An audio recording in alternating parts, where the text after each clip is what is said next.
दोस्तों, मेरे यूट्यूब पर लोग का स्वागत है।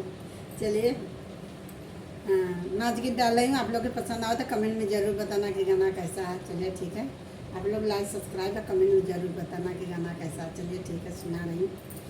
सुन ले तू सासुरे का हाल बहिनी दीदी हो, सुन ले तू सासुरे का हाल बहिनी दीदी हो।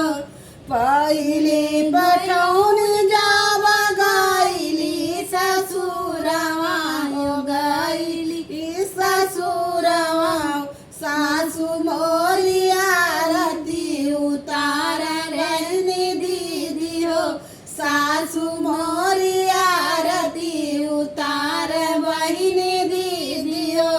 सुन ले तू सासुरे का हाल बहिनी दीदी हो, सुन ले तू सासुरे का हाल बहिनी दीदी हो।